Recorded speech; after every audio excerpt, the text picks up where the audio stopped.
Suamiku memintaku datang setelah 8 jam menyetir menembus macet demi merayakan hari jadi kami.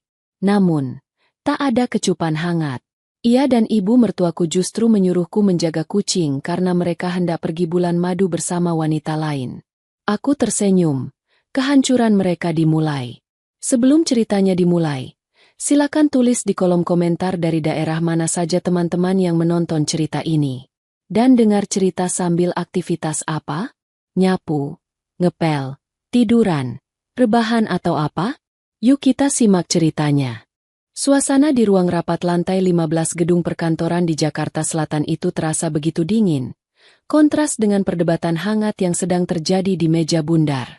Alina, dengan setelan blazer berwarna krem yang membalut tubuh rampingnya, memijat pelipisnya perlahan. Ia baru saja menyelesaikan presentasi panjang mengenai strategi pemasaran kuartal ketiga. Sebagai seorang direktur pemasaran di usia yang masih terbilang muda, 28 tahun, beban di pundaknya tidaklah ringan. Namun, Alina selalu dikenal sebagai sosok yang tenang, cerdas, dan yang paling penting, rendah hati. Ia tidak pernah meninggikan suara kepada bawahannya, meski kesalahan fatal terjadi. Ponsel di atas meja bergetar, memecah konsentrasi Alina yang sedang mendengarkan masukan dari tim kreatif. Nama, suamiku sayang, terpampang di layar. Sebuah senyuman tipis terbit di bibir Alina. Di tengah kegilaan dunia korporat yang memeras energinya, Rian adalah tempatnya pulang, atau setidaknya, itulah yang selama ini ia yakini. Maaf sebentar, saya harus angkat ini. Penting, ucap Alina santun kepada timnya. Ia melangkah keluar menuju koridor yang sepi, menghadap kaca besar yang menampilkan pemandangan kemacetan Jakarta di sore hari. Halo, Mas? Sapa Alina lembut. Sayang, kamu masih di kantor. Suara Rian terdengar renyah di ujung sana, diiringi suara desau angin yang asing. Bukan suara bising Jakarta. Iya, Mas. Masih meeting. Kenapa? Kamu butuh sesuatu? Tanya Alina. Naluri, penyedianya langsung menyala. Selama 3 tahun pernikahan mereka, Alina memang menjadi tulang punggung utama. Rian, yang mengaku sedang merintis bisnis startup yang tak kunjung peluncuran, lebih banyak menghabiskan waktu di rumah atau meeting di kafe-kafe mahal yang tagihannya dibayar oleh kartu kredit tambahan dari Alina. Aduh, kamu ini kerja melulu. Lupa ya hari ini hari apa? Rian terdengar merajuk. Nada suara yang selalu berhasil membuat Alina merasa bersalah. Alina menjauhkan ponsel dari telinga, melirik tanggal di jam tangannya. Bukan ulang tahun Rian, bukan ulang tahun pernikahan, bukan juga ulang tahun ibu mertua. Hari apa, Mas? Maaf aku lupa. Ya ampun, Alina. Hari ini kan tepat 1000 hari kita pertama kali ketemu. Masa momen sespesial ini kamu lupa? Kamu terlalu sibuk cari uang sampai lupa sama suami sendiri. Sindir Rian. Rasa bersalah langsung menusuk dada Alina.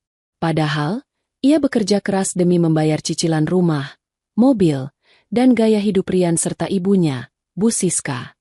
Tapi, tuduhan bahwa ia menelantarkan suami selalu menjadi senjata ampuh Rian. Maaf ya, Mas. Aku benar-benar lupa. Nanti malam kita makan malam enak ya? Aku pesankan tempat di... Nggak perlu. Potong Rian cepat. Aku sudah siapin kejutan. Aku sekarang ada di villa keluarga di puncak. Aku sudah berangkat dari tadi siang buat dekorasi kamar dan siapin makan malam romantis berdua. Cuma kita. Mata Alina membelalak. Villa di puncak? Villa itu memang milik mereka. Tepatnya, dibeli dengan uang bonus tahunan Alina 2 tahun lalu. Meski sertifikatnya atas nama Rian karena Rian bersikeras sebagai kepala rumah tangga, ia harus punya aset atas namanya demi harga diri. Di puncak. Mas, tapi besok aku ada presentasi lagi. Alina, suara Rian melembut, namun penuh tekanan. Sekali ini aja. Aku sudah capek-capek siapin semuanya. Ibu juga sudah izinin kok. Kamu ambil cuti mendadak kenapa sih? Kamu kan bosnya. Ayolah. Sayang, kapan lagi kita punya waktu berdua? Katanya mau program hamil? Kalau stres terus gimana mau jadi? Kata-kata, program hamil, adalah titik lemah Alina. Ia sangat mendambakan buah hati. Rian tahu persis tombol mana yang harus ditekan. Oke, Mas. Aku coba izin ke Pak Direktur Utama sekarang. Aku langsung berangkat kalau sudah beres. Jawab Alina akhirnya, menyerah. Nah, gitu dong. Itu baru istri yang berbakti. Jangan lama-lama ya. Sayang, keburu dingin makanannya. I love you. I love you too, Mas. Sambungan terputus. Alina menarik napas panjang, menatap pantulan dirinya di kaca. Wajahnya lelah, kantung matanya sedikit terlihat meski tertutup concealer mahal. Tapi bayangan makan malam romantis di udara sejuk puncak, hanya berdua dengan Rian, seolah menjadi oase yang sangat ia butuhkan. Alina kembali ke ruang rapat dengan tergesa. Teman-teman, saya mohon maaf sekali. Ada urusan keluarga mendadak yang sangat urgen. Rapat kita tunda besok lusa. Saya akan email detail revisinya malam ini. Tanpa menunggu bantahan, Alina membereskan barang-barangnya. Ia berlari kecil menuju lift, lalu ke parkiran basement. Jam menunjukkan pukul 4 sore. Jam terkutuk bagi siapa saja yang ingin menuju puncak dari Jakarta Selatan. Mobil SUV putih milik Alina meluncur keluar gedung. Kemacetan langsung menyambutnya seperti tembok raksasa. Tol lingkar luar padat merayap. Alina menyalakan musik instrumen untuk menenangkan sarafnya. Mencoba membayangkan apa yang sedang dilakukan Rian. Apakah Rian memasak steak kesukaannya? Atau mungkin Rian menaburkan kelopak mawar di tempat tidur? Senyum kecil tersungging di bibir Alina. Rian memang pengangguran, dan ibunya, Bu Siska, memang seringkali menuntut banyak hal. Tapi mungkin Rian benar. Mungkin Rian sedang berusaha memperbaiki hubungan mereka yang belakangan terasa hambar. 1 jam berlalu. Alina baru sampai di pintu tol Jagorawi. Kakinya mulai pegal karena harus menginjak rem dan gas bergantian dalam ritme yang menyiksa. 2 jam berlalu. Ia terjebak di Ciawi. Hujan mulai turun, membuat jalanan licin dan pandangan terbatas. Perut Alina berbunyi. Ia belum makan siang karena sibuk menyiapkan bahan rapat tadi. Ia merogoh tasnya, mencari sisa biskuit, namun nihil. Ia hanya meneguk air mineral yang tinggal setengah botol. Demi Rian, demi rumah tangga kita, gumam Alina menyemangati diri sendiri. 3 jam berlalu. Alina memasuki kawasan Gadok. Polisi memberlakukan sistem buka tutup jalur. Sialnya, giliran arah naik yang ditutup. Alina harus mematikan mesin mobil dan menunggu di pinggir jalan bersama ratusan mobil lainnya. Ia mencoba menelepon Rian, ingin mengabari kalau ia terjebak macet total. Nomor Rian aktif, tapi tidak diangkat. Mungkin dia sedang sibuk memasak, pikir Alina positif, meski hatinya mulai gelisah. Ia mencoba menelepon ibu mertuanya, Bu Siska, sekadar untuk berbasa-basi atau bertanya apakah Rian menghubunginya. Tapi ia mengurungkan niat. Hubungannya dengan Bu Siska tidak pernah hangat. Bu Siska selalu memandangnya sebagai mesin ATM, yang kurang sopan santun hanya karena Alina berasal dari keluarga sederhana di kampung, berbeda dengan keluarga Rian yang mengaku keturunan ningrat, meski hartanya sudah habis tak bersisa sebelum Alina masuk ke kehidupan mereka. 4 jam. 5 jam. Jalur akhirnya dibuka. Alina kembali memacu kendaraannya menanjak jalanan berkelok yang gelap dan berkabut. Tubuhnya sudah remuk redam. Punggungnya terasa seperti dipalu. Matanya perih menahan kantuk dan silau lampu kendaraan dari arah berlawanan. 6 jam. Alina tersesat di jalan tikus yang disarankan aplikasi peta karena jalan utama macet total. Jalan itu sempit, gelap, dan licin. Roda mobilnya sempat selip di tanjakan curam, membuat jantungnya hampir copot. Ia menyetir sendiri, tanpa navigator, tanpa teman bicara. Hanya suara hujan dan deru mesin yang menemani kecemasannya. 8 jam kemudian, Alina akhirnya melihat gerbang villa itu. Jam di dashboard menunjukkan pukul 12 malam lewat 15 menit. Kakinya gemetar saat turun dari mobil untuk membuka gembok pagar. Tidak ada penjaga villa. Karena mereka memang tidak menyewa pembantu tetap di sini untuk menghemat biaya. Saran dari Bu Siska yang pelit, padahal Alina mampu membayarnya. Alina mendorong gerbang besi yang berat itu sendirian di tengah gerimis. Ia kembali masuk ke mobil, memarkirkannya di halaman. Villa itu tampak gelap. Tidak ada lampu taman yang menyala. Tidak ada lilin-lilin di teras seperti yang ia bayangkan. Mungkin kejutannya di dalam, batin Alina, berusaha menepis rasa kecewa yang mulai merayap naik ke kerongkongan. Ia mematikan mesin. Keheningan menyergap. Hanya suara jangkrik dan rintik hujan. Tidak ada musik romantis. Dengan langkah gontai, Alina menyeret tas kerjanya. Tubuhnya lengket oleh keringat dingin dan kelelahan. Ia ingin segera mandi air hangat, lalu memeluk Rian. Ia ingin mendengar Rian berkata, "Terima kasih sudah datang, sayang." Alina memutar kunci pintu utama. Pintu terbuka. Gelap gulita. "Mas? Mas Rian?" Panggil Alina. Suaranya parau. Ia meraba dinding, mencari saklar lampu ruang tamu. Klik. Cahaya lampu kristal gantung yang menyilaukan seketika membanjiri ruangan.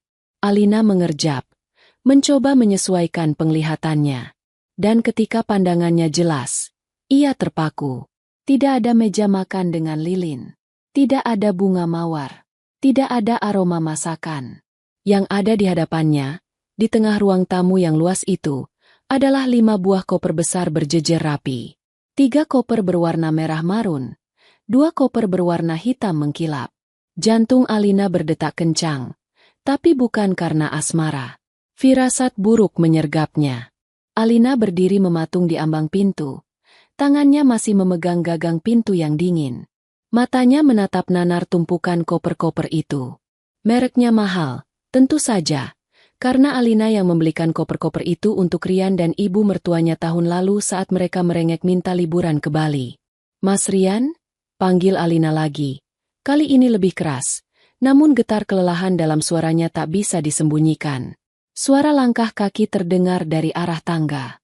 Bukan langkah kaki yang berat dan mantap milik suaminya, melainkan bunyi tuk-tuk-tuk dari sepatu hak tinggi yang beradu dengan lantai marmer. Bu Siska muncul dari lantai 2. Penampilannya malam itu sungguh mencolok mata. Sangat tidak lazim untuk seseorang yang berada di dalam villa pribadi pada tengah malam. Ibu mertua Alina itu mengenakan gaun malam berbahan sutra berwarna emas, lengkap dengan selendang bulu sintesis yang melingkar di lehernya.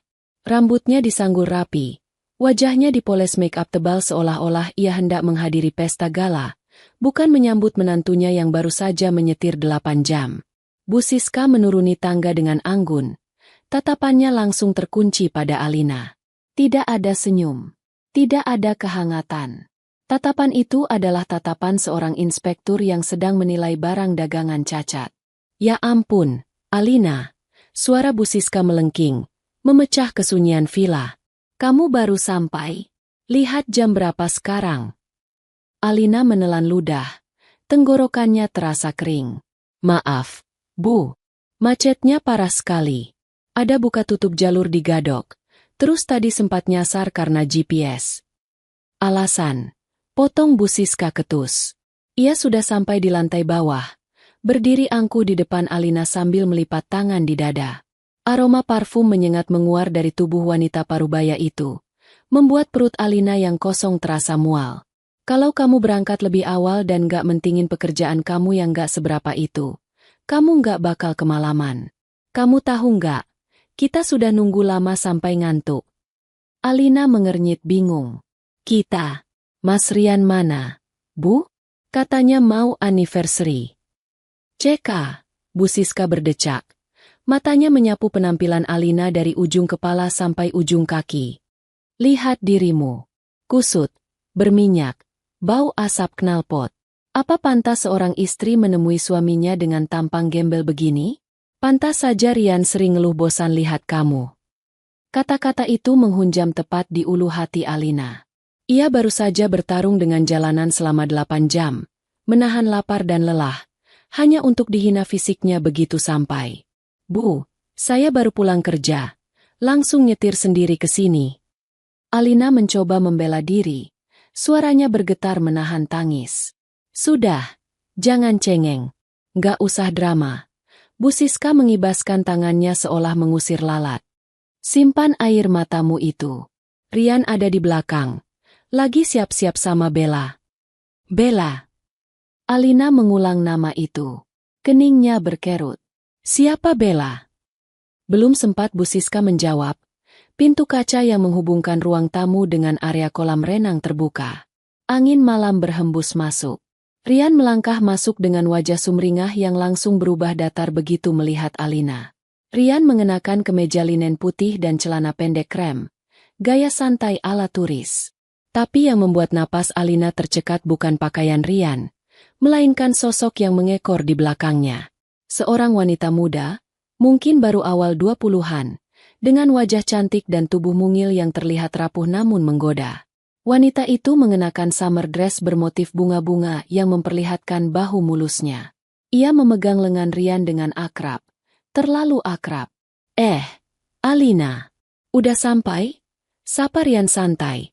Seolah istrinya baru saja pulang dari warung sebelah. Bukan dari perjalanan neraka 8 jam. Tidak ada pelukan. Tidak ada ciuman kening. Rian bahkan tidak mendekat. Mas ini siapa? Tanya Alina. Matanya beralih cepat antara Rian dan wanita asing itu. Rian menepuk pelan tangan wanita itu yang melingkar di lengannya. Lalu melepaskannya perlahan. Namun gerakannya terlihat enggan. Oh, kenalin. Ini Bella. Sepupu jauh aku dari pihak papa. Kamu belum pernah ketemu kan? Dia baru balik dari kuliah di luar negeri. Sepupu. Alina merasa ada yang ganjil. Selama 3 tahun menikah, ia hafal silsilah keluarga Rian karena seringnya ia dimintai uang untuk sumbangan pernikahan atau sunatan kerabat Rian. Nama Bella tidak pernah terdengar. Bella tersenyum manis. Senyum yang tidak mencapai matanya. Ia mengulurkan tangan dengan gerakan gemulai. Halo, Mbak Alina. Mas Rian sering banget cerita soal Mbak. Katanya Mbak wanita karir yang super sibuk ya. Alina menyambut uluran tangan itu dengan ragu. Tangan Bella terasa halus dan dingin. Kontras dengan tangan Alina yang kasar karena sering memegang setir dan mengetik. Halo, jawab Alina singkat. Oke, karena Alina sudah sampai. Berarti kita bisa langsung briefing, ucap Rian tiba-tiba, memecah ketegangan yang mulai terbangun. Briefing? Briefing apa? Mas? Bukannya kita mau makan malam? Tanya Alina polos, meski otaknya mulai menyusun kepingan puzzle yang berantakan. Kopkor, pakaian rapi Bu Siska, kehadiran Bella. Rian tertawa kecil, tawa yang terdengar hambar. Aduh, sayang. Kamu ini naif banget sih. Coba lihat jam. Udah lewat tengah malam. Restoran mana yang buka? Lagian, rencana berubah. Rian berjalan mendekati tumpukan koper, menepuk salah satu koper merah itu. Malam ini, aku, ibu, dan Bella harus berangkat ke Bandara Soekarno-Hatta. Pesawat kami take off jam 5 pagi. Dunia Alina serasa berhenti berputar. Ke bandara? Maksud kamu apa, Mas? Terus aku disuruh ke sini buat apa? Bu Siska melangkah maju, berdiri di samping Bella, lalu merangkul bahu wanita muda itu seolah Bella adalah anak kandungnya sendiri, posisi yang tak pernah didapatkan Alina. Kamu itu lambat sekali mikirnya ya. Alina, Rian, Ibu, dan Bella mau liburan ke Singapura. Tiket promo cuma dapat 3. Lagi pula, kamu kan sibuk kerja, mana bisa ambil cuti lama-lama? Nanti kantormu bangkrut kalau ditinggal direkturnya. Sindir Bu Siska dengan nada mengejek. Liburan? Ke Singapura? Tanpa aku. Suara Alina meninggi 1 oktav. Mas, kamu bilang kita mau anniversary. Kamu bilang mau program hamil. Rian menghela napas panjang, memasang wajah seolah-olah dia adalah korban dari ketidakhierarahan Alina. Dengerin dulu dong, jangan emosi. Justru itu, sayang. Aku ke Singapura juga dalam rangka survei dokter kandungan yang bagus buat kita nanti. Bella ini kebetulan tahu banyak soal rumah sakit di sana. Jadi dia ikut buat jadi guide. Sekalian nemenin ibu belanja. Kasihan ibu udah lama nggak refreshing. Terus kenapa aku disuruh ke sini kalau kalian mau pergi? Air mata mulai menggenang di pelupuk mata Alina. Rasa lelah fisik kini bercampur dengan rasa sakit hati yang luar biasa. Ia merasa dipermainkan. Rian menunjuk ke sudut ruangan, tempat sebuah kandang kucing bertingkat 3 berdiri megah. Di dalamnya, ada 3 ekor kucing Persia berbulu lebat milik Bu Siska, Mochi, Lulu, dan Koko. Nah, itu tugas kamu, kata Rian enteng. Si Mbak yang biasa urus kucing ibu lagi pulang kampung mendadak. Kucing-kucing ini nggak bisa ditinggal sendirian, dan ibu nggak percaya kalau dititip di pet shop. Takut ketularan penyakit atau stres. Jadi, karena kamu istri yang baik, dan kamu juga lagi di sini, tolong jagain kucing-kucing ibu ya selama kami pergi seminggu. Alina ternganga.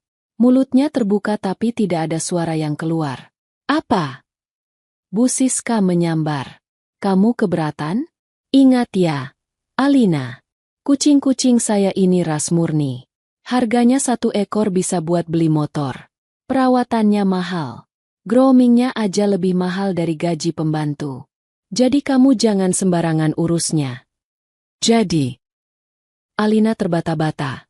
Aku disuruh nyetir 8 jam, macet-macetan, ninggalin kerjaan penting cuma buat jadi penjaga kucing?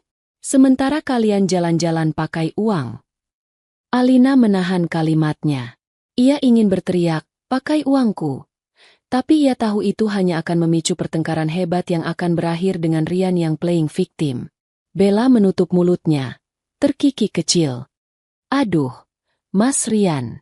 Mbak Alina kok kasihan banget ya kelihatannya. Apa nggak sebaiknya diajak aja? Tapi tiketnya kan udah full boket. Nggak bisa, Bel. Potong Bu Siska cepat. Alina harus belajar berbakti. Lagian dia kan wanita kuat. Wanita mandiri. Masa jaga kucing aja nggak bisa? Iya kan, Alina? Rian berjalan mendekati Alina, memegang kedua bahunya. Sentuhan yang seharusnya menenangkan, kini terasa menjijikkan bagi Alina. Sayang, tolong ngertiin ya. Ini darurat. Kucing ibu nggak ada yang jaga. Kamu kan bisa kerja remote dari villa sini. Udaranya segar. Bagus buat otak kamu. Anggap aja ini workation. Oke. Rian tersenyum. Senyum manipulatif yang selama ini berhasil membodohi Alina. Nanti aku belikan oleh-oleh tas branded deh dari sana. Randy. Alina menatap mata suaminya. Di sana, ia tidak menemukan cinta. Ia hanya melihat keegoisan yang begitu besar. Rasa lelah yang tadi menghimpit tubuhnya perlahan berubah menjadi sesuatu yang lain. Sesuatu yang dingin dan keras di dalam dadanya. Ia menatap Bu Siska yang memandangnya remeh. Ia menatap Bella yang tersenyum penuh kemenangan di balik wajah polosnya.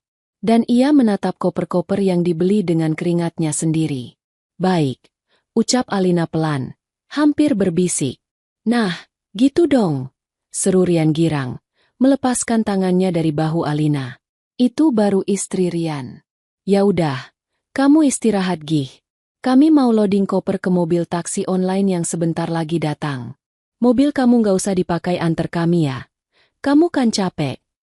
Sebenarnya, Rian tidak meminta diantar bukan karena peduli Alina capek. Tapi karena di mobil taksi nanti dia bisa bebas bermesraan dengan Bella tanpa dilihat Alina. Alina hanya diam, membiarkan mereka sibuk sendiri. Namun di dalam hatinya, sebuah tombol baru saja ditekan. Tombol yang mengubah kesabaran menjadi rencana pembalasan. Suara klakson mobil MPV hitam yang berhenti di depan pagar villa memecah ketegangan yang menggantung di ruang tamu. Itu adalah taksi online yang dipesan Rian.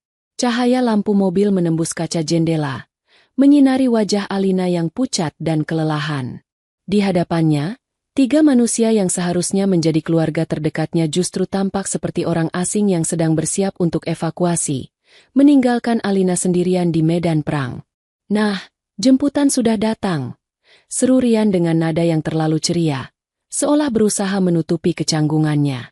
Ia segera menyambar 2 koper besar miliknya, sementara Bella dengan sigap mengambil tas tangan mewah milik Bu Siska, berlagak seperti menantu idaman yang tahu cara mengambil hati mertua.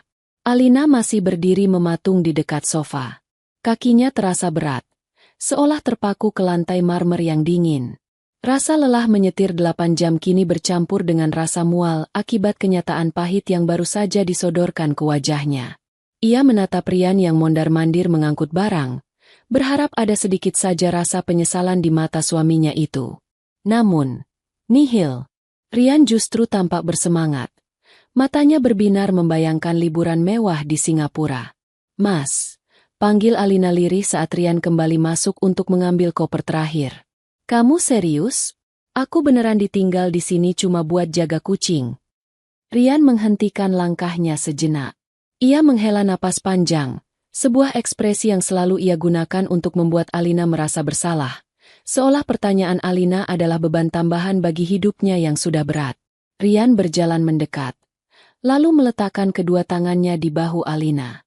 Ia menatap mata istrinya lekat-lekat, mengeluarkan jurus manipulatif andalannya. Sayang, dengerin aku, ucap Rian dengan nada lembut yang dibuat-buat. Ini bukan cuma soal jaga kucing. Ini soal kepercayaan ibu. Kamu tahu kan gimana sayangnya ibu sama Mochi, Lulu, dan Koko? Ibu itu trauma ninggalin kucing sama orang asing. Dulu pernah ada kejadian kucingnya mati karena stres ditinggal di penitipan hewan. Kamu tega kalau ibu kepikiran terus selama liburan dan malah jatuh sakit di sana? Alina menatap Rian tak percaya. Tapi mas, aku ini istrimu. Aku baru sampai. Aku capek. Masa kamu tega ninggalin aku sendirian di villa segede ini sementara kalian bersenang-senang? Bukan bersenang-senang, Alina. Ini family trip. Sekalian nemenin ibu berobat jalan dan check up. Bella ikut karena dia yang ngerti bahasa Mandarin dan Inggris. Jadi bisa bantu komunikasi di sana. Kamu kan sibuk. Bahasamu juga pas-pasan kalau soal medis. Kilah Rian cepat. Alasan itu terdengar begitu logis di telinga Rian. Namun begitu menyakitkan di hati Alina. Padahal, Alina adalah lulusan terbaik di kampusnya dan sehari-hari berurusan dengan klien internasional. Rian sengaja merendahkan kemampuan istrinya demi membenarkan posisinya. Bella, yang berdiri di ambang pintu sambil memegang paspor, menimpali dengan suara manja yang menyebalkan. Iya, Mbak Alina. Jangan khawatir. Mas Rian aman kok sama aku. Kita kan sepupuan. Jadi udah biasa bareng-bareng dari kecil.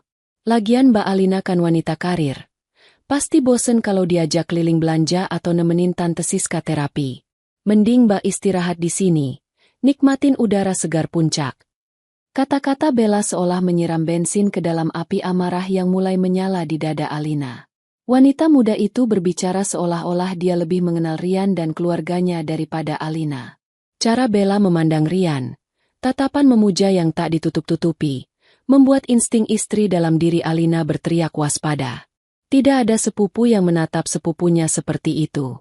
Tuh denger, sambung Rian, merasa mendapat dukungan. Kamu itu workaholic. Sayang, kalau kamu ikut, nanti kamu cuma sibuk teleponan sama kantor, terus stres sendiri. Mending kamu di sini, fokus urus kucing ibu.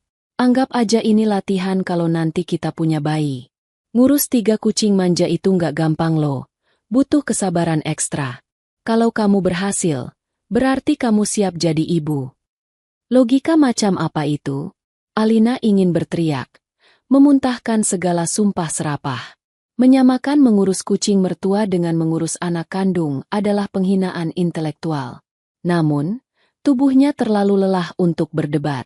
Energinya sudah terkuras habis di jalanan puncak. Bu Siska muncul kembali dari teras. Wajahnya tampak tidak sabar. Rian, Bella, ayo cepat. Nanti kita ketinggalan pesawat. Supirnya sudah nungguin tuh. Argonya jalan terus. Wanita parubaya itu menatap Alina sekilas, lalu mendengus. Alina, jangan bengong saja. Itu kucing-kucing sudah waktunya makan malam. Jangan sampai telat kasih makan. Nanti mak mereka kambuh. Ingat, Mochi nggak suka kalau makanannya nggak diaduk rata sama vitamin gel.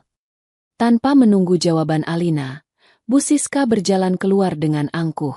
Ia sama sekali tidak peduli apakah menantunya sudah makan atau belum. Yang ada di kepalanya hanyalah kenyamanan kucing-kucing Persia miliknya. Bagi Bu Siska, kehadiran Alina di villa itu fungsinya tidak lebih dari sekadar penjaga keamanan dan babu gratis. Rian menepuk pipi Alina pelan. 2 kali. Dah. Sayang. Jangan cemberut gitu. Nanti cepat tua. Kunci mobil kamu mana? Biar aku pindahin ke garasi biar aman. Alina merogoh saku blazernya, menyerahkan kunci mobil SUV-nya dengan tangan gemetar. Rian menyambarnya dengan cepat. Oh ya. Rian berbalik sebelum keluar pintu. Dompet kamu ada uang cash nggak? Aku lupa ambil tunai. Takutnya di bandara butuh buat beli minum atau tip supir. Alina menatap suaminya dengan tatapan kosong. Bahkan di saat seperti ini, Rian masih sempat memalaknya. Tanpa kata, Alina mengambil dompet dari tas kerjanya, mengeluarkan 5 lembar uang 100 ribuan, sisa uang tunai terakhir yang ia miliki di dompet. Rian mengambilnya dengan senyum lebar, tanpa rasa malu sedikitpun. Makasih, istriku yang baik. Nanti aku ganti kalau bisnisku cair ya. Janji manis yang sudah ratusan kali didengar Alina dan tak pernah terwujud. Rian berlari kecil keluar, menggandeng Bella yang sudah menunggunya di dekat mobil. Mereka tertawa-tawa kecil, seolah dunia hanya milik mereka berdua. Alina melihat pemandangan itu dari bingkai jendela. Hatinya perih, seperti disayat sembilu. Ia melihat Rian membukakan pintu mobil untuk Bella, memperlakukannya bak putri raja. Sesuatu yang sudah lama tidak Rian lakukan untuk Alina. Mobil itu pun melaju perlahan meninggalkan pekarangan villa, menembus kabut malam puncak. Lampu belakangnya yang merah perlahan menghilang di tikungan, membawa serta suami, mertua, dan wanita lain, meninggalkan Alina sendirian di villa besar yang dingin itu. Di ruang tamu yang sunyi, suara mengeong dari kandang kucing menyadarkan Alina. 3 pasang mata kucing menatapnya menuntut. Alina menghembuskan napas berat. Ia baru sadar. Ia bahkan belum sempat melepas sepatunya sejak datang tadi. Malam ini, perayaan ulang tahun pernikahannya berubah menjadi malam di mana ia resmi menjadi pembantu bagi hewan peliharaan mertuanya. Sebelum mobil benar-benar menghilang tadi, ada satu momen yang akan selalu terpatri dalam ingatan Alina. Momen di mana harga dirinya sebagai seorang istri dan seorang manusia diinjak-injak hingga rata dengan tanah oleh ibu mertuanya sendiri. Beberapa menit sebelum mereka berangkat, Alina sempat mengejar Bu Siska ke teras. Rasa ketidakadilan yang membuncah membuatnya nekat membuka mulut meski tubuhnya gemetar menahan emosi. "Bu," panggil Alina. Suaranya serak namun tegas. "Saya rasa ini nggak adil. Saya yang bayar cicilan villa ini setiap bulan. Saya yang bayar tagihan listrik dan air di sini. Kenapa saya diperlakukan seperti pembantu? Saya lelah, Bu. Saya butuh istirahat, bukan disuruh menyisir bulu kucing." Langkah Bu Siska terhenti. Ia memutar tubuhnya perlahan. Gerakan dramatis yang sering ia tonton di sinetron favoritnya. Wajahnya yang tertutup bedak tebal tampak merah padam karena tersinggung. Bagaimana mungkin menantu yang berasal dari keluarga biasa-biasa saja berani mengungkit soal uang di depannya? Bu Siska melangkah maju mendekati Alina.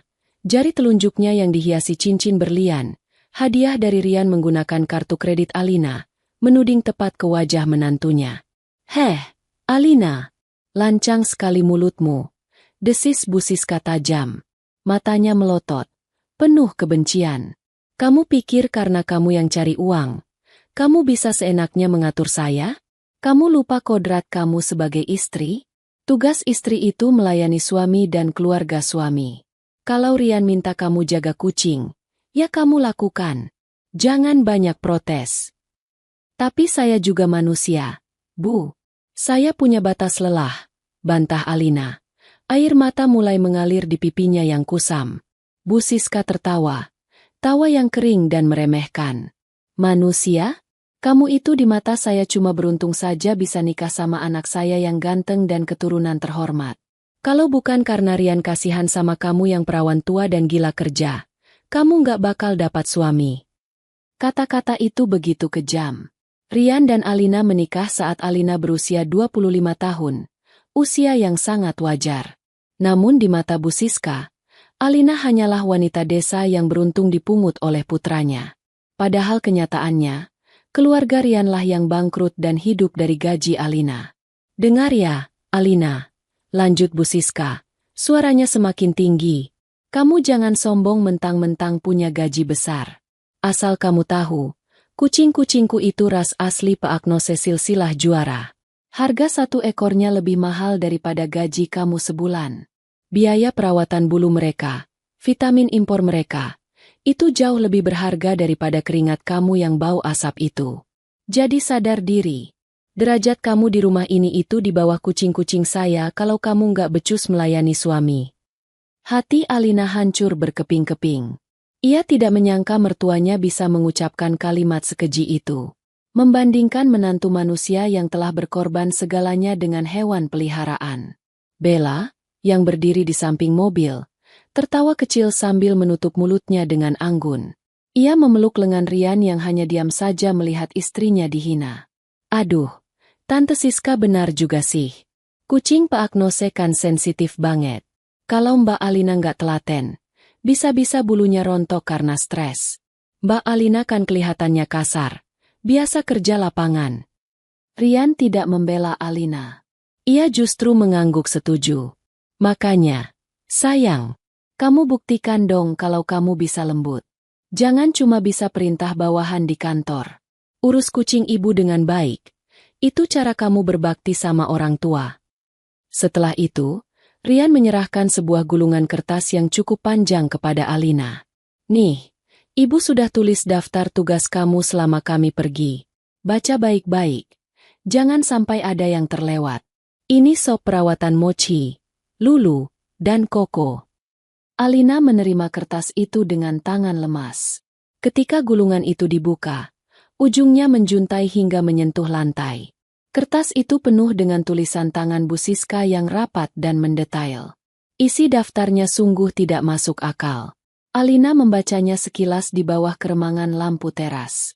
Poin pertama, jam 5 pagi. AC ruangan harus dimatikan dan jendela dibuka agar sirkulasi udara ganti, tapi jangan sampai ada nyamuk masuk. Poin kedua, jam 6.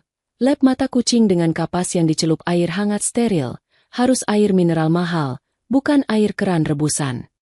Poin ketiga, sisir bulu masing-masing kucing minimal 30 menit per ekor, kumpulkan bulu rontoknya di toples kaca. Poin keempat, ajak main menggunakan laser pointer selama 45 menit agar mereka tidak obesitas. Poin kelima, putarkan musik klasik Mozart di siang hari agar psikologis kucing stabil. Daftar itu berlanjut hingga puluhan poin. Mengatur setiap detil kehidupan kucing-kucing itu dari bangun tidur hingga tidur lagi. Bahkan ada instruksi khusus tentang cara memotong kuku dan merek pasir wangi yang harus diganti 2 kali sehari. Bu Siska memperlakukan kucingnya bak raja, sementara menantunya diperlakukan lebih rendah dari pelayan. Ingat ya, ancam Bu Siska sebelum masuk ke dalam mobil taksi online. Kalau sampai aku pulang dan melihat mochi kurusan atau bulu koko kusut, kamu nggak usah panggil aku ibu lagi. Dasar menantu tak tahu diuntung. Lalu mobil itu pergi, meninggalkan debu dan keheningan yang menyakitkan. Kini, kembali ke masa sekarang di ruang tamu yang sepi. Alina masih memegang daftar tugas sepanjang 1 meter itu. Ia menatap kertas itu, lalu menatap kandang kucing yang mewah. Di dalamnya, Mochi, kucing berwarna putih itu, mengeong keras, seolah memerintah Alina untuk segera melayaninya. Namun, sesuatu yang aneh terjadi. Bukannya menangis meraung-raung meratapi nasib. Bahu Alina justru berguncang. Bukan karena isak tangis, melainkan karena tawa. Awalnya pelan, lalu semakin keras. Tawa yang terdengar getir, namun juga melepaskan beban. Alina tertawa melihat kebodohannya selama 3 tahun ini. Ia tertawa mengingat bagaimana ia rela bekerja lembur sampai tipes demi membelikan tas branded untuk Bu Siska agar mertuanya itu bisa pamer di arisan. Ia tertawa mengingat bagaimana ia menahan diri tidak membeli skincare mahal demi modal bisnis Rian yang selalu gagal. Derajatku di bawah kucing. Gumam Alina sambil menyeka sudut matanya yang berair karena tertawa. Baik, Bu Siska. Baik, Mas Rian. Kalau kalian menganggapku tidak lebih berharga dari kucing, maka aku akan berhenti menjadi manusia bodoh yang membiayai hidup kalian. Alina meremas daftar tugas di tangannya menjadi bola kertas yang padat. Ia melemparkannya ke sembarang arah. Tatapannya yang tadi sayu dan penuh kesedihan, kini berubah tajam dan dingin. Lelah di tubuhnya seolah menguap. digantikan oleh adrenalin balas dendam yang mulai memompa kencang di darahnya. Ia berjalan menuju dapur, bukan untuk menyiapkan makanan kucing, tapi untuk mengambil segelas air dingin. Ia meneguknya sampai habis, membiarkan dinginnya air menenangkan kepalanya yang panas.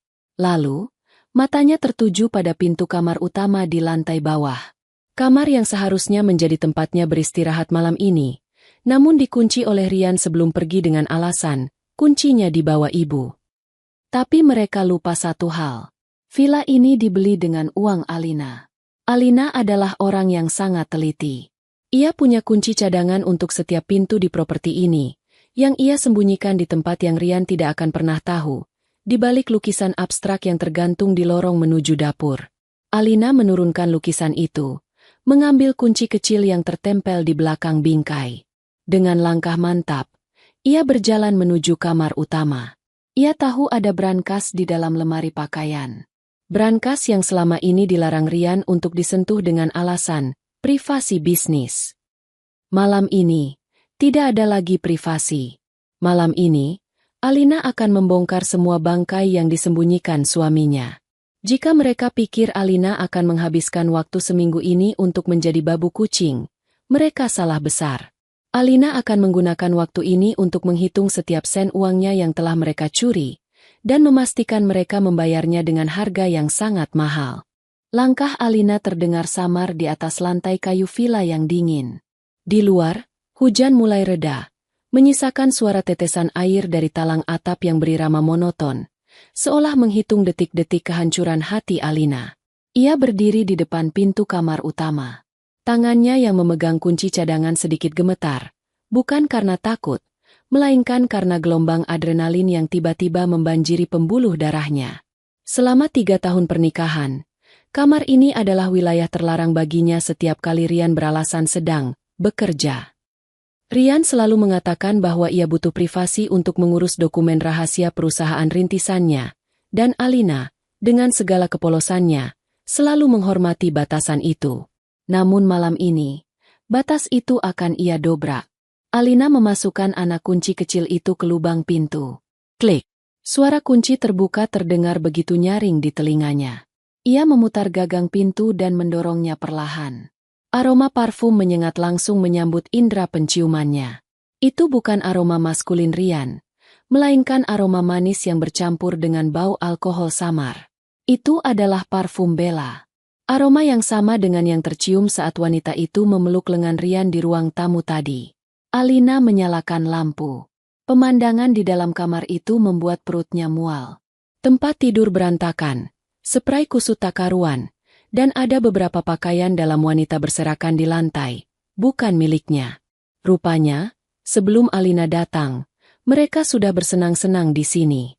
Mereka berpesta di atas ranjang yang dibeli Alina, di dalam villa yang dibayar Alina, sambil menertawakan Alina yang sedang berjuang menembus kemacetan. Alina menarik napas panjang, berusaha menahan muntah. Ia tidak boleh lemah sekarang. Ia melangkah masuk, kakinya menendang botol anggur kosong yang tergeletak di karpet. Tujuannya hanya satu, lemari pakaian besar yang tertanam di dinding. Di sana, tersembunyi sebuah brankas besi.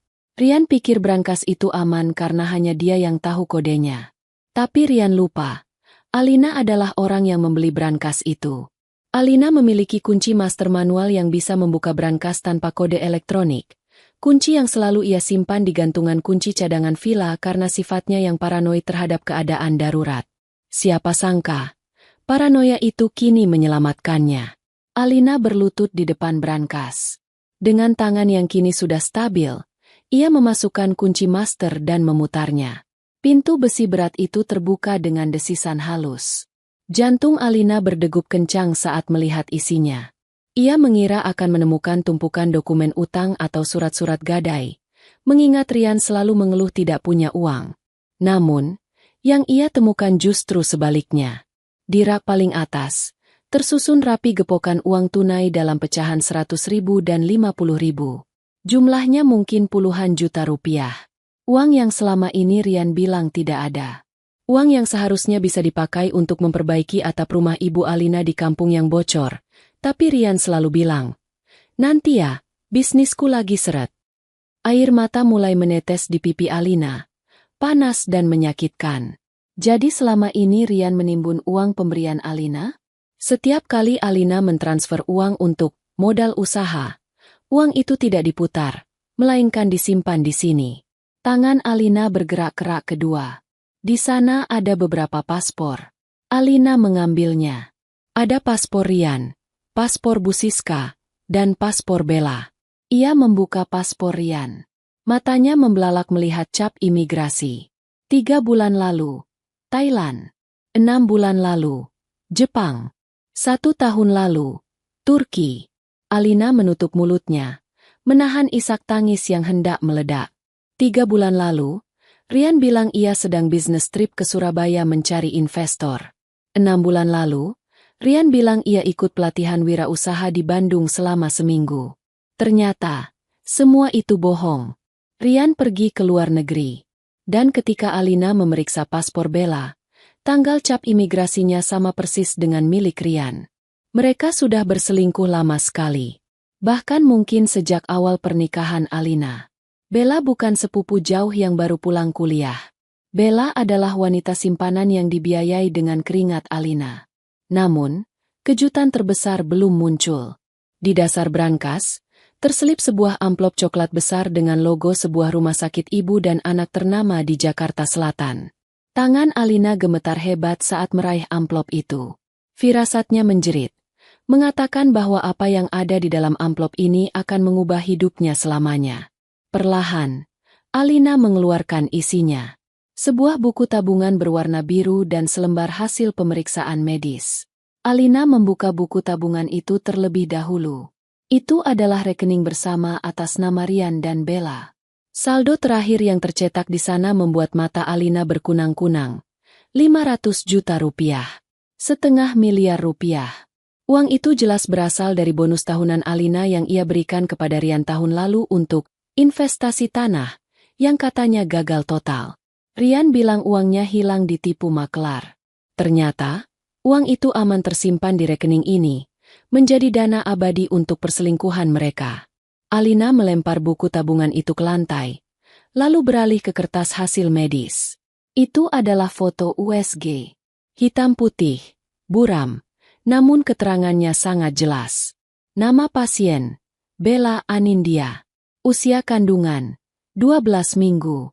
Keterangan, janin tunggal, sehat. Dunia Alina runtuh seketika. Bella hamil anak Rian. Usia kandungannya sudah 3 bulan. Ingatan Alina melayang ke 3 bulan lalu.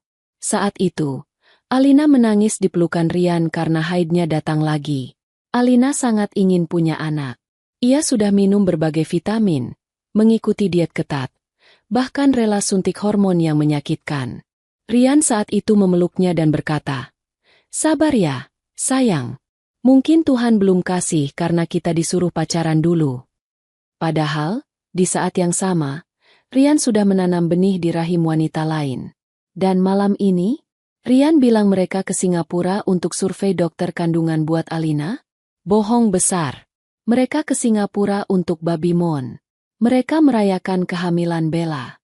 Mereka membawa ibu mertua karena Bu Siska pasti sangat bahagia akhirnya akan punya cucu dari menantu kesayangannya, Bella, bukan dari Alina yang dianggapnya mandul. Rasa sakit yang dirasakan Alina begitu hebat hingga rasanya fisik. Dadanya sesak seolah dihimpit batu besar. Ia meraung tanpa suara. Air matanya tumpah membasahi karpet. Ia merasa begitu bodoh, begitu naif. Ia telah menyerahkan seluruh hidupnya, hartanya, dan cintanya kepada pria yang tidak hanya mengkhianatinya, tapi juga merencanakan kehidupan baru di atas penderitaan Alina. Alina menangis terseduh-seduh selama 10 menit.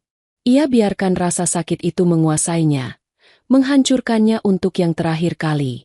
Ia memeluk lututnya di depan brankas yang terbuka, dikelilingi bukti-bukti kejahatan orang-orang yang ia cintai. Namun, perlahan, tangisan itu mereda. Isak tangisnya berubah menjadi tarikan napas yang panjang dan berat. Alina mengangkat wajahnya. Matanya sembab, hidungnya merah, tapi ada yang berubah di sorot matanya. Tatapan sendu dan penuh pengabdian yang selama ini menjadi ciri khasnya, kini lenyap. Digantikan oleh tatapan dingin, kosong, namun tajam setajam silet. Alina menghapus air matanya dengan kasar menggunakan punggung tangan. Ia berdiri, berjalan menuju cermin besar di lemari pakaian. Ia menatap pantulan dirinya. Wanita di cermin itu tampak berantakan, tapi tidak lagi terlihat lemah. Cukup, bisik Alina pada bayangannya sendiri. Cukup sudah aku jadi sapi perah kalian. Sebuah senyuman tipis perlahan terukir di bibir Alina. Bukan senyum bahagia, melainkan senyum miris yang penuh dengan kepahitan sekaligus kepuasan. Ia menyadari satu hal penting. Malam ini, mereka meninggalkan Alina bukan hanya dengan kucing-kucing sialan itu. Mereka meninggalkan Alina dengan akses penuh ke rahasia mereka. Mereka meninggalkan Alina dengan bukti. Dan yang paling fatal, mereka meninggalkan Alina dengan amarah yang sudah tidak bisa dibendung lagi. Alina kembali berlutut. Ia tidak mengamuk. Ia tidak membakar barang-barang itu. Sebaliknya, ia mengeluarkan ponselnya. Dengan tenang dan metodis, ia memotret setiap lembar bukti yang ada. Ia memotret paspor dan cap imigrasinya. Ia memotret tumpukan uang tunai. Ia memotret buku tabungan halaman demi halaman, memastikan nomor rekening dan riwayat transaksinya terbaca jelas. Dan terakhir, ia memotret hasil USG itu dengan sangat detail. Setelah semua terdokumentasi dan diunggah ke penyimpanan awan, cloud, yang terenkripsi, Alina memasukkan kembali semua barang itu ke dalam brankas. Ia menyusunnya persis seperti semula, seolah tidak pernah disentuh. Ia ingin mereka tidak curiga. Ia ingin mereka tetap merasa aman dalam kebohongan mereka. Sampai saat Alina menarik karpet di bawah kaki mereka. Alina menutup pintu brankas dan menguncinya kembali. Ia berdiri, merapikan blazernya. Matanya melirik jam dinding. Pukul 2 pagi. Pesawat mereka berangkat jam 5. Artinya, mereka sedang dalam perjalanan ke bandara. Tertawa bahagia membayangkan liburan mewah. Silakan tertawa sepuasnya malam ini, Mas Rian, Ibu, Bella. Gumam Alina sambil berjalan keluar dari kamar terkutuk itu. Karena besok pagi, kalian akan bangun di neraka. Alina menutup pintu kamar utama. Di ruang tamu, Mochi si kucing Persia kembali mengeong keras, meminta perhatian. Alina menatap kucing itu. Tadi ia merasa terhina disuruh menjaga hewan ini. Tapi sekarang, kucing-kucing ini adalah bagian dari alat balas dendamnya. Alina tersenyum lagi. Kali ini senyumannya lebih lebar. Air matanya sudah kering. Tidak ada lagi kesedihan. Yang ada hanyalah rencana eksekusi yang tersusun rapi di kepalanya. Sedetail presentasi bisnis yang biasa ia buat. Matahari pagi belum benar-benar muncul. Langit di puncak masih semburat biru gelap bercampur kabut. Tapi Alina sudah sibuk dengan ponselnya. Ia tidak tidur sedetik pun. Namun anehnya ia tidak merasa lelah. Energi kebencian ternyata jauh lebih kuat daripada kafein manapun. Alina duduk di sofa ruang tamu dengan secangkir kopi hitam di tangan. Tatapannya fokus pada layar ponsel. Langkah pertama, kucing. Alina menatap 3 kucing Persia yang sedang tidur malas di kandang mewahnya. Bu Siska berpesan agar mereka diberi makan wet food premium yang harus dihangatkan dulu. Lalu disisir bulunya satu persatu. Alina mendengus geli. Ia membuka aplikasi pencarian di ponselnya dan mengetik kata kunci. Jasa pet kargo antar jemput. Ia menemukan satu nomor yang melayani area Bogor dan Puncak 24 jam. Tanpa ragu, Alina menekan tombol panggil. Halo, selamat pagi. Ya, saya butuh jasa penjemputan hewan segera. Ada 3 ekor kucing. Iya. Sekarang, ucap Alina tegas. Mau diantar kemana, Bu? Tanya suara di seberang telepon. Tolong antarkan ke Pet Shop Sejahtera, di daerah Cisarua Bawah. Saya tahu itu pet shop biasa, bukan yang VIP. Iya, yang kandangnya berjejer itu. Pesan paket penitipan yang paling dasar saja, kandang standar. Makanannya yang kering curah saja tidak apa-apa. Yang penting mereka hidup. Alina memberikan alamat villa. Oh ya, untuk tagihannya, Tolong kirimkan fakturnya ke alamat rumah ibu mertua saya di Jakarta. Nanti saya kirimkan detail alamatnya lewat pesan. Bilang saja ini permintaan Bu Siska untuk training mental kucingnya. 1 jam kemudian, sebuah mobil van datang. Petugas pet kargo dengan sigap mengangkut Mochi, Lulu, dan Koko yang mengeong protes karena dimasukkan ke dalam keranjang plastik biasa, bukan pet kargo ber-AC milik mereka. Alina menyerahkan kucing-kucing itu tanpa rasa bersalah sedikit pun. Selamat menikmati liburan ala rakyat jelata, kucing-kucing manis.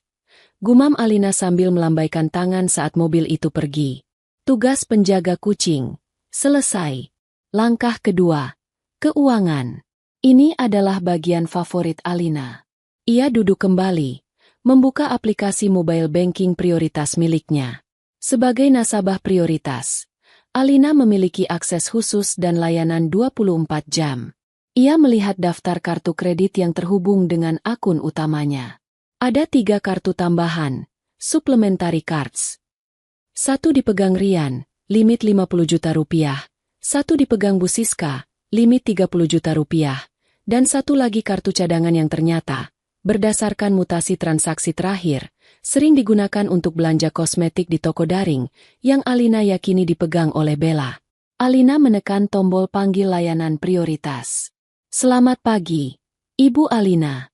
Ada yang bisa kami bantu? Sapa suara ramah customer service. Pagi, Mbak.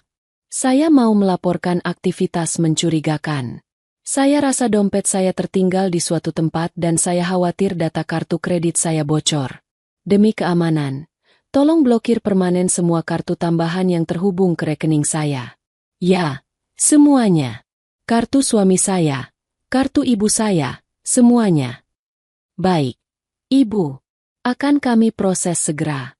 Apakah Ibu ingin menerbitkan kartu pengganti? Tidak perlu. Jangan terbitkan kartu pengganti sampai saya konfirmasi ulang. Dan satu lagi, tolong set limit transaksi harian untuk kartu debit utama yang dipegang suami saya menjadi 0 rupiah. Bekukan sementara akses rekening bersama kami dengan alasan verifikasi data. Bisa. Bisa, Ibu. Karena Ibu pemegang rekening utama, Ibu memiliki otoritas penuh. Prosesnya akan efektif dalam waktu 5 menit dari sekarang. Terima kasih. Anda sangat membantu. Alina memutus sambungan telepon dengan senyum puas.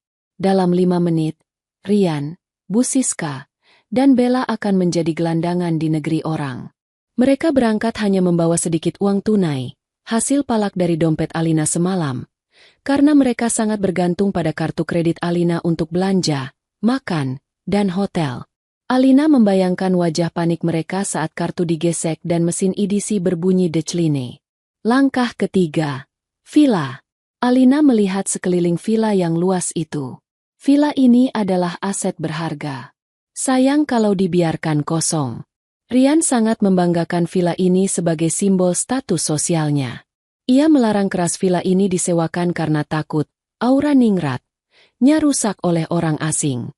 Alina membuka grup Facebook komunitas mahasiswa di Bogor dan Jakarta. Ia membuat postingan cepat. Disewakan villa mewah di puncak untuk hari ini sampai seminggu ke depan. 4 kamar, kolam renang, view bagus. Harga promo gila, Rp500.000 per malam, normal Rp3 juta. Siapa cepat dia dapat. Syarat, harus rombongan mahasiswa, boleh bawa alat musik, boleh pesta BBQ. Bayar cash di muka. Belum sampai 2 menit, ponsel Alina meledak oleh notifikasi pesan. Harga itu terlalu murah, tidak masuk akal, tapi itulah tujuannya. Alina memilih satu penelepon tercepat. Seorang ketua himpunan mahasiswa yang sedang mencari tempat untuk acara makrab, malam keakraban, mendadak. Halo? Iya, serius 500.000, Mas. Tapi syaratnya kalian harus masuk sekarang juga. Kuncinya saya taruh di bawah pot bunga. Ya, saya mau pergi. Silakan pakai semua fasilitas. Mau berantakin juga nggak apa-apa. Asal jangan bakar rumahnya. Oke, ditunggu. Setengah jam kemudian, rombongan motor dan mobil bak terbuka berisi belasan mahasiswa tiba dengan heboh. Mereka membawa gitar, speaker besar, dan berdus-dus minuman.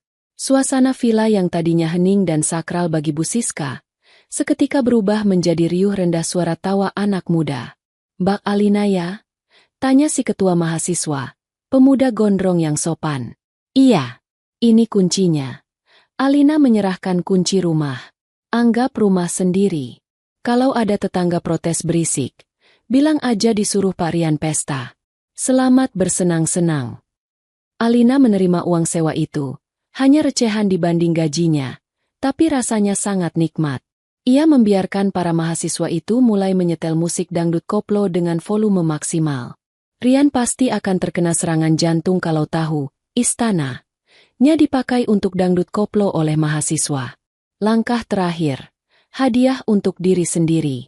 Alina mengambil tas kerjanya, masuk ke dalam mobil SUV-nya. Ia memandang villa itu untuk terakhir kali. Villa itu kini bukan lagi penjara baginya. Ia sudah menyerahkannya kepada kekacauan. Alina memacu mobilnya turun dari puncak. Tapi ia tidak pulang ke Jakarta. Ia berbelok ke arah sebuah hotel bintang 5 yang terkenal di kawasan Sentul. Hotel mewah yang sering ia impikan untuk dikunjungi bersama Rian. Tapi Rian selalu menolak dengan alasan, terlalu mahal. Padahal uangnya lari ke selingkuhan. Alina tiba di lobi hotel yang megah. Valet membukakan pintu mobilnya. Alina melangkah masuk dengan kepala tegak. "Selamat siang, Ibu. Ada yang bisa dibantu?" Sapa resepsionis.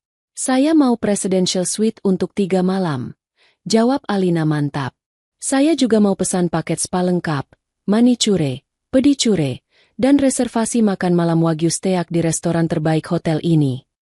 Resepsionis itu tersenyum lebar. "Tentu, Ibu. Pembayarannya." Alina mengeluarkan kartu kredit utamanya. Satu-satunya kartu yang tidak ia blokir. Kartu platinum atas namanya sendiri yang selama ini ia gunakan untuk menanggung hidup para parasit itu. "Gesek saja. Saya mau menikmati hasil kerja keras saya sendiri," kata Alina sambil tersenyum. Setelah proses check-in selesai, Alina masuk ke kamar suite yang luasnya 2 kali lipat apartemen pertamanya. Jendela kaca besar menampilkan pemandangan gunung yang indah tanpa macet. Kasurnya empuk seperti awan. Kamar mandinya memiliki jacuzzi pribadi. Alina melempar tubuhnya ke atas kasur empuk itu. Rasanya surga. Ia mengambil ponselnya, lalu menonaktifkan mode dering. Ia melihat ada puluhan panggilan tak terjawab dari Rian, Bu Siska, dan nomor tak dikenal, mungkin Bella. Pesan WhatsApp bertubi-tubi masuk. "Rian, sayang, kok kartu aku gak bisa dipakai?" Ini kasir duty free marah-marah. "Bu Siska, Alina, kenapa kartu ibu ditolak? Kamu jangan main-main ya. Kami malu dilihatin orang." "Rian, angkat telepon aku. Kita ketahan di imigrasi karena gak bisa bayar deposit hotel." "Alina." Alina membaca pesan-pesan itu sambil tertawa renyah. Ia tidak membalas satupun. Ia justru mematikan ponselnya sepenuhnya, meletakkannya di nakas. "Selamat berjuang di Singapura tanpa dompet, sayangku," bisik Alina. Ia bangkit, berjalan menuju kamar mandi, menyalakan keran air hangat di jacuzzi, dan menaburkan garam mandi aromaterapi. Hari ini, Alina bukan lagi istri yang berbakti. Hari ini, Alina adalah ratu yang baru saja memenangkan perang pertamanya. Dan ini baru permulaan. Suasana Terminal 3 Bandara Changi, Singapura, begitu megah dan sejuk. Lantai karpet bermotif bunga, instalasi seni yang memukau, dan deretan butik barang mewah bermerek internasional seolah menyambut kedatangan Rian, Bu Siska, dan Bella dengan tangan terbuka. Mereka berjalan dengan langkah angkuh, menyeret koper kabin mereka, merasa seolah-olah mereka adalah bangsawan yang sedang melakukan kunjungan kehormatan. Bu Siska berjalan paling depan. Kacamata hitam besar bertengger di hidungnya meskipun mereka berada di dalam ruangan. Ia menunjuk-nunjuk ke arah etalase butik tas terkenal dari Prancis. "Rian, lihat itu. Itu model terbaru yang dipakai artis di sinetron favorit ibu. Kamu harus belikan ibu satu ya sebagai tanda bakti. Katanya limit kartu kredit istrimu itu besar sekali, kan?" Rian tersenyum lebar, menepuk saku jasnya di mana dompet berisi kartu kredit platinum milik Alina tersimpan. Tenang saja, Bu. Apa sih yang gak buat ibu? Lagian Alina gak bakal tahu. Dia pasti lagi sibuk bersihin kotoran kucing di villa sekarang. Bella, yang berjalan sambil menggandeng lengan Rian, terkikik manja. Aku juga mau dong, Mas. Kan kita mau babi moon. Masa calon mama gak dibelikan hadiah? Biar nanti kalau ketemu teman-teman arisan, aku gak kalah gengsi. Beres. Sayang, ambil saja apa yang kamu mau. Hari ini Mas Rian yang traktir, jawab Rian dengan gaya sokaya. Padahal sepeser pun uang di rekening itu bukan hasil keringatnya. Mereka memasuki butik mewah itu. Pelayan toko yang berpakaian rapi menyambut mereka dengan ramah. Meskipun mata jeli pelayan itu sempat menilai penampilan mereka yang agak berlebihan. Bu Siska langsung menunjuk tas kulit berwarna merah marun seharga ribuan dolar Singapura. Bella memilih dompet kecil yang harganya setara dengan gaji Alina 2 bulan. Tanpa melihat label harga, Rian membawa barang-barang itu ke kasir. Dengan gaya percaya diri, ia mengeluarkan kartu kredit platinum suplementari atas namanya. Silakan, Pak. Ucap kasir sambil memasukkan kartu itu ke mesin EDC. Rian menunggu dengan senyum bangga, membayangkan betapa hebatnya ia bisa memanjakan ibu dan kekasih gelapnya. Namun, senyum itu perlahan pudar ketika mesin EDC mengeluarkan bunyi bip panjang yang menyakitkan telinga, diikuti struk kecil yang keluar dengan tulisan, Declinet, do not honor. Kasir itu mencoba menggesek sekali lagi. Hasilnya sama. Maaf, Pak, transaksinya ditolak oleh bank penerbit. Ucap kasir itu dengan nada sopan namun tatapan matanya mulai berubah curiga. Mungkin ada masalah dengan limitnya? Apakah Bapak punya kartu lain? Wajah Rian mulai memerah. Keringat dingin sebesar biji jagung muncul di pelipisnya. Ah, masa sih? Limitnya masih ratusan juta kok. Coba lagi, Mbak. Mungkin mesinnya yang rusak. Mesin kami berfungsi dengan baik, Pak. Kartu ini statusnya diblokir. Tegas kasir itu. Bu Siska mendecakkan lidah. Merasa malu karena antrean di belakang mereka mulai panjang dan orang-orang mulai berbisik. Aduh, Rian, kamu ini gimana sih? Bikin malu saja. Pakai kartu ibu. Alina kan juga kasih ibu kartu tambahan. Bu Siska dengan kasar melempar kartu kredit emas miliknya ke meja kasir. Gesek yang ini. Pasti bisa. Kasir itu menghela napas pelan, lalu mencoba kartu Bu Siska. Hening sejenak. Lalu beb, declinet. Ini juga ditolak, Bu, kata kasir itu. Kali ini suaranya terdengar lebih dingin. Kedua kartu ini sudah tidak aktif. Mohon maaf, jika tidak ada metode pembayaran lain, kami tidak bisa memproses barang belanjaan ini. Bella yang sedari tadi diam mulai panik. Ia merogoh tasnya. Mas, coba pakai kartu yang aku pegang. Masa tiga-tiganya mati? Kartu Bella pun dicoba. Hasilnya nihil. 3 kartu. 3 penolakan. 3 wajah yang pucat pasi. Pelayan toko dengan sigap mengambil kembali tas dan dompet mewah itu dari meja, lalu menyimpannya di bawah etalase seolah takut barang-barang itu terkontaminasi oleh kemiskinan mendadak para pelanggan di depannya. Silakan minggir, Pak. Pelanggan lain mau bayar. Diusir secara halus dari butik mewah adalah penghinaan terbesar bagi Bu Siska.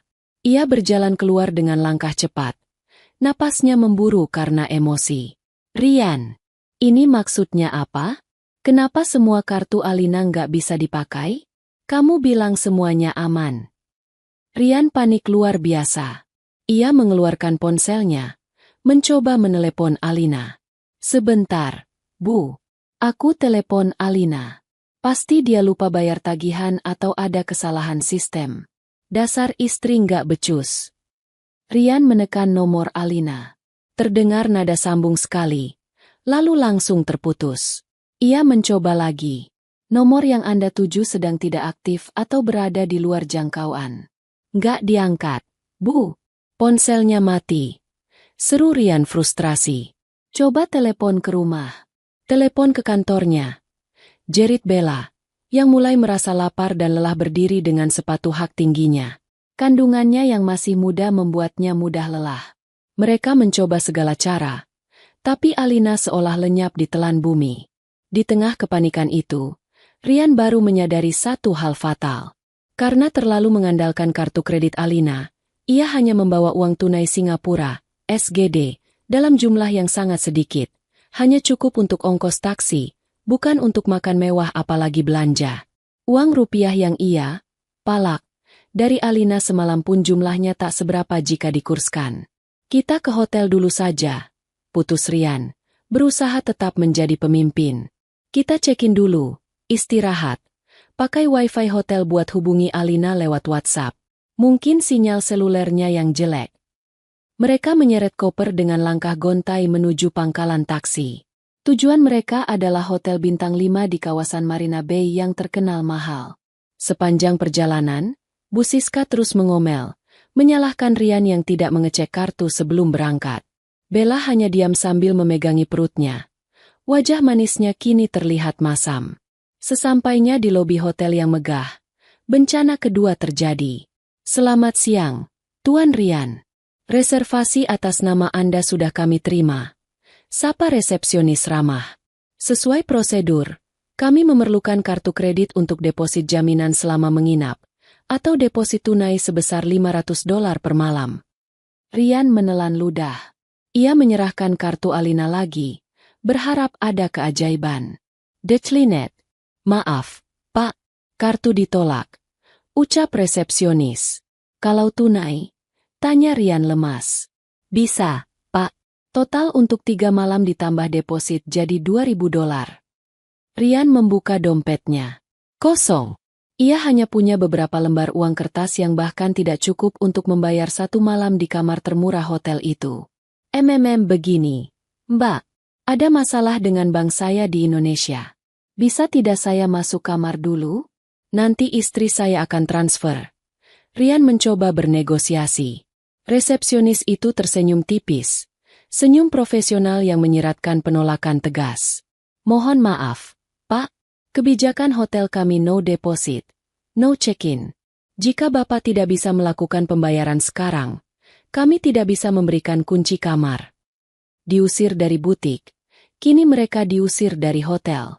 Mereka duduk terdampar di sofa lobi hotel, dikelilingi tamu-tamu kaya yang lalu lalang. Perut mereka mulai berbunyi. Rasa lapar menyerang dengan ganas. Aku lapar, Mas. Rengek Bella. Anak kamu butuh makan. Aku mau steak. Steak gundulmu. Bentak Bu Siska tiba-tiba. Emosinya meledak. Lihat situasi dong. Kita ini terlantar. Rian. Hitung sisa uang kita ada berapa. Rian menghitung sisa uang tunai di dompetnya. Cuma cukup buat beli makan di food court biasa sekali makan, Bu. Dan ongkos balik ke bandara naik MRT, bukan taksi. Apa? Bu Siska hampir pingsan. Kamu suruh ibu makan di food court? Kamu suruh ibu geret koper naik kereta umum? Rian, ibu nggak mau tahu. Kamu harus cari cara. Ya caranya gimana, Bu? Alina blokir semuanya. Dia sengaja. Rian mengacak rambutnya frustrasi. Akhirnya ia sadar. Ini bukan kesalahan teknis. Ini sabotase. Alina tahu. Alina pasti tahu semuanya. Malam itu, bukannya tidur di kasur empuk hotel bintang 5 menghadap pemandangan kota Singapura yang gemerlap. Mereka bertiga tidur meringkuk di bangku keras ruang tunggu Bandara Changi. Mereka tidak punya uang untuk memesan tiket pulang secepatnya. Dan tiket pulang mereka yang asli masih 3 hari lagi. Rian mencoba meminjam uang dengan menelepon teman-temannya di Jakarta via WhatsApp call menggunakan wifi gratis bandara. Tapi begitu Rian menyebut, pinjam uang, satu persatu temannya beralasan sibuk, sedang tidak ada dana, atau malah memutus sambungan. Reputasi Rian sebagai orang kaya palsu ternyata sudah jadi rahasia umum. Bella menangis sepanjang malam, mengeluh punggungnya sakit. Bu Siska tidak henti-hentinya memaki Rian dan Alina bergantian. Rian hanya bisa duduk menatap lantai. Perutnya perih menahan lapar. Harga dirinya hancur lebur di negeri orang. Surga belanja yang mereka impikan telah berubah menjadi neraka kelaparan dan penghinaan. Setelah 24 jam menjadi gelandangan di Bandara Changi, bantuan akhirnya datang dari sumber yang sangat memalukan. Rian terpaksa menelepon mantan pacarnya yang dulu ia campakan demi Alina, karena Alina lebih kaya, memohon pinjaman uang tiket pulang dengan alasan dompet kecopetan. Sang mantan mentransfer uang pas-pasan, dengan pesan tambahan, "Jangan hubungi gue lagi, loser." Mereka pulang menggunakan maskapai berbiaya rendah, LCC, penerbangan paling malam, dengan tempat duduk terpisah-pisah di barisan paling belakang dekat toilet. Tidak ada lagi gaya ningrat. Baju mereka kusut, bau keringat karena tidak mandi seharian, dan wajah mereka kucel berminyak. Tiba di Bandara Soekarno-Hatta, mereka tidak punya uang untuk naik taksi premium. Mereka naik bus bandara sampai terminal terdekat, lalu menyambung dengan taksi online termurah menuju villa di puncak. Sepanjang perjalanan di dalam mobil kecil yang sempit itu, tidak ada percakapan. Hanya aura permusuhan yang kental. Bella menjauhkan duduknya dari Rian. Bu Siska membuang muka ke jendela. "Awas saja Alina," gumam Bu Siska pelan tapi penuh bisa. Sampai di villa, ibu akan jambak rambutnya. Berani-beraninya dia memperlakukan ibu seperti ini. Dia pikir dia siapa? "Aku bakal ceraikan dia," sahut Rian dendam. "Aku bakal ambil semua asetnya. Dia lupa kalau villa itu atas nama aku." Mobil mereka mulai menanjak ke arah puncak. Udara dingin menyambut, tapi tidak menyejukkan hati mereka yang panas. Setelah perjalanan 2 jam, mereka sampai di depan gerbang villa. Namun, pemandangan yang menyambut mereka membuat mata mereka terbelalak. Villa yang seharusnya sepi dan tenang itu kini terang benderang. Pagar terbuka lebar. Di halaman parkir, berjejer belasan sepeda motor metik dan sebuah mobil bak terbuka. Suara musik dangdut koplo dengan bass yang menggelegar terdengar sampai ke jalan raya. Asap pembakaran sate mengepul ke udara, membawa aroma daging bakar dan arang. "Apa-apaan ini?" teriak Rian. Ia melompat turun dari taksi bahkan sebelum mobil berhenti sempurna. Rian berlari masuk ke halaman. Di teras villa, sekelompok mahasiswa dan mahasiswi sedang berjoget ria. Botol-botol minuman bersoda dan kulit kacang berserakan di lantai marmer kesayangan Bu Siska. Beberapa mahasiswa bahkan sedang duduk-duduk di sofa ruang tamu sambil merokok. Padahal Bu Siska melarang keras asap rokok di dalam rumah. "Hei, siapa kalian?"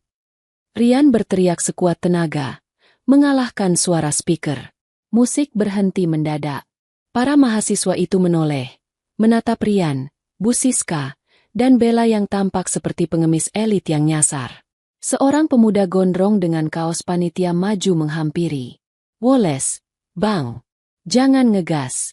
Kami penyewa resmi." "Penyewa gundulmu," pekik Bu Siska yang baru menyusul masuk. Matanya nyaris keluar melihat pot bunga anggrek mahalnya dijadikan asbak. "Ini rumah saya. Siapa yang izinin kalian masuk? Keluar.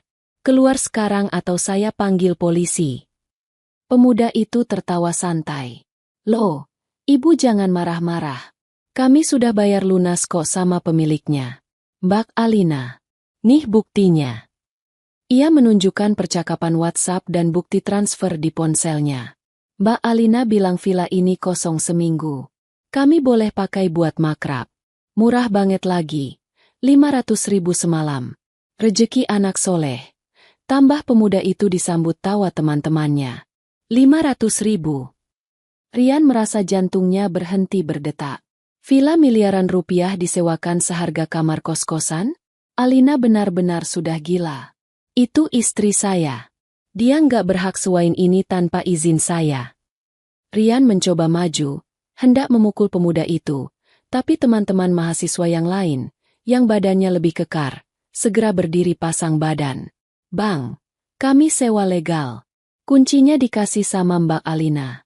Kalau abang ada masalah rumah tangga, selesaikan sendiri. Jangan ganggu acara kami. Atau kami yang lapor polisi karena abang bikin keributan di properti yang sudah kami sewa." Ancam pemuda itu. Kalah jumlah dan kalah mental. Rian, Bu Siska, dan Bella akhirnya mundur teratur. Mereka diusir dari villa mereka sendiri oleh sekumpulan mahasiswa yang sedang pesta pora. "Kita pulang ke rumah Jakarta," kata Rian lemas. Pasti Alina ada di sana. Awas dia. Mereka kembali memesan taksi online dengan sisa uang terakhir. Benar-benar recehan terakhir. Perjalanan turun dari puncak ke Jakarta terasa seperti perjalanan menuju tiang gantungan. Pukul 2 pagi, mereka tiba di rumah utama mereka di pinggiran Jakarta Selatan. Rumah minimalis 2 lantai yang selama ini mereka tempati dengan nyaman. Rian menyeret koper ke pintu depan. Ia memasukkan kunci rumahnya. Kunci itu tidak bisa masuk. Rian mencoba lagi. Memaksa anak kunci itu berputar. Lubang kuncinya berbeda. Silindernya sudah diganti. Sialan, umpat Rian. Ia menggedor pintu. Alina, buka. Alina. Tidak ada jawaban. Rumah itu gelap gulita. Mas, lihat itu. Suara Bella bergetar. Ia menunjuk ke sudut teras yang agak gelap. Di sana, tertumpuk rapi barang-barang mereka. Koper-koper berisi baju Rian, baju Bu Siska, dan barang-barang Bella yang selama ini diam-diam disimpannya di rumah itu. Semuanya sudah dikemas dan ditaruh di luar. Di atas tumpukan koper itu, tertempel sebuah amplop coklat besar dengan tulisan tebal spidol merah, untuk mantan suami ke mantan mertua. Rian menyambar amplop itu, merobeknya dengan kasar. Isinya adalah surat gugatan cerai yang sudah ditandatangani oleh pengacara Alina, lengkap dengan lampiran foto-foto bukti perselingkuhan, foto USG Bella, foto paspor, dan foto buku tabungan rahasia mereka.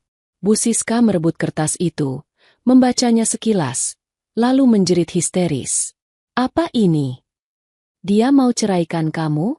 Dia mau usir kita? Rumah ini kan? Tiba-tiba, sorot lampu mobil yang sangat terang menyorot mereka, membuat mereka silau dan menutupi mata.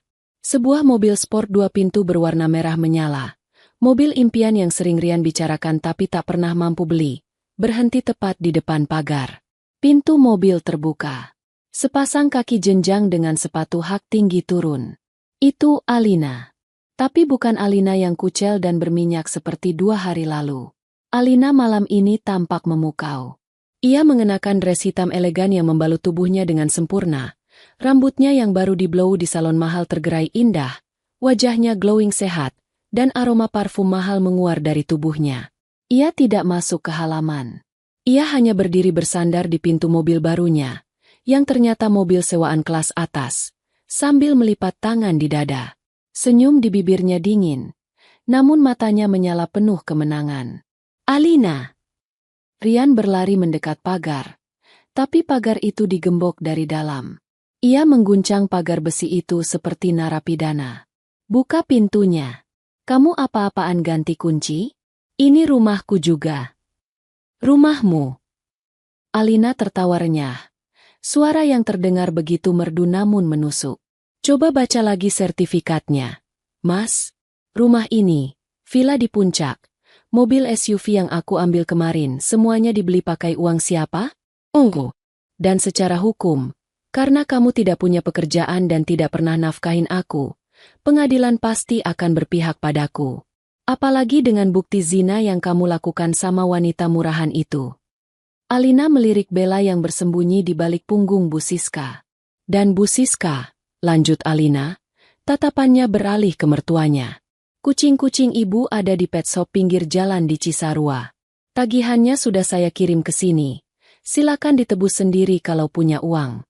Oh iya, kartu kredit tambahannya sudah saya potong. Jadi mulai sekarang, ibu bisa coba minta uang sama Bella. Kan dia menantu idaman ibu. Bu Siska terduduk lemas di lantai teras, menangis meraung-raung. Alina, ibu minta maaf. Jangan begini, nak. Terlambat, Bu. Potong Alina tajam. Rian mencoba memelas. Wajahnya memancarkan keputusasaan. Sayang, jangan begini. Kita bisa bicarakan baik-baik. Aku hilaf. Bella itu cuma kesalahan. Aku cintanya sama kamu. Aku janji bakal berubah. Bukain pintu, ya? Aku lapar. Aku capek. Alina menggeleng pelan. Ekspresinya datar tanpa belas kasihan. Ia menatap Rian seperti menatap sampah yang harus dibuang. Selamat menikmati hidup tanpa ATM berjalanku, Mas Rian. Semoga cinta kalian cukup buat bayar kontrakan, karena mulai besok, security kompleks akan mengusir siapapun yang bikin onar di depan rumahku. Alina masuk kembali ke dalam mobil mewahnya. Ia menyalakan mesin yang menderu halus. Selamat tinggal, para parasit, ucap Alina pelan. Mobil merah itu melesat pergi menembus malam, meninggalkan Rian, Bu Siska, dan Bella yang saling menyalahkan di teras dingin, ditemani koper-koper yang menjadi saksi bisu kehancuran keserakahan mereka.